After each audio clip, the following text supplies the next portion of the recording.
Alright, we're going to show you how to do water changes. A lot of questions around water changes and how to do it and how not to affect your fish when you do a water change. This is about the simplest way that I can figure out how to do a water change on one of my smaller tanks. As you can see, I have lots of tanks. I don't do this method on them all.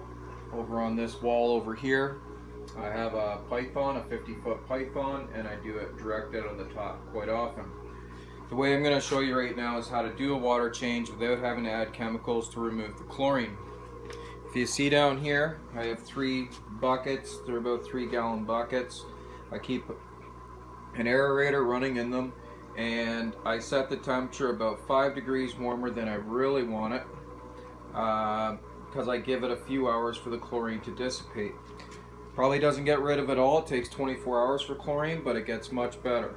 So I use a digital meat thermometer, and that tells me what the temperature is in the bucket. This one is at... The other way to do this is to put a heater in as well, but I just try to time it out so it works out fine. So I started out with probably 82 degree water.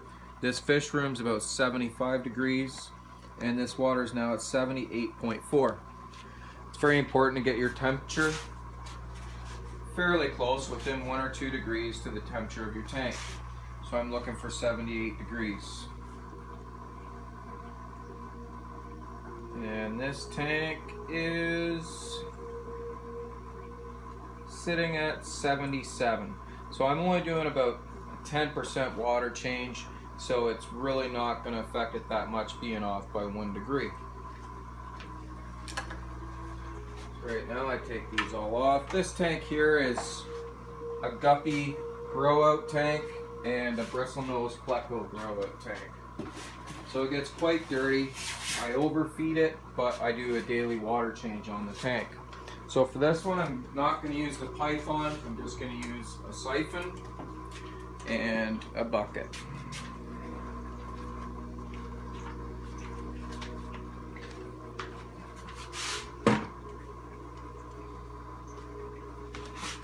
Put it in, get it started.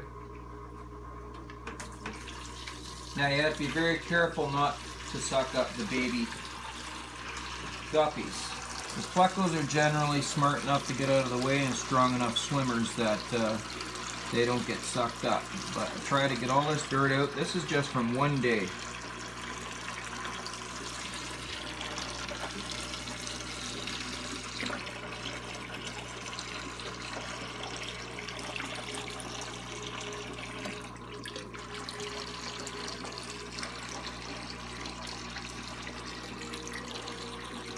Now I have caught baby fish doing this before. I usually just take a quick look in the bucket before I go to empty the bucket to make sure that there's no babies in it. We got most of the dirt here. For my grow tanks I like to use bare bottom, but if there was gravel in this tank I'd be vacuuming the gravel. This tank just has a sponge filter in it, but the sponge filter is rated for 100 gallons, and this is just a 30-gallon tank.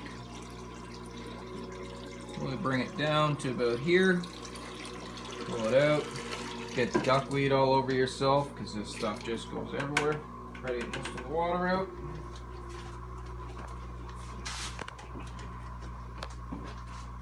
Then I just take the bucket. I know the temperature's very close to what I took out. Slowly pour the water back in. Gonna stir things up. Might look a little bit cloudy for a few minutes, but doing this daily on a grow out tank will ensure that your fish stay nice and healthy.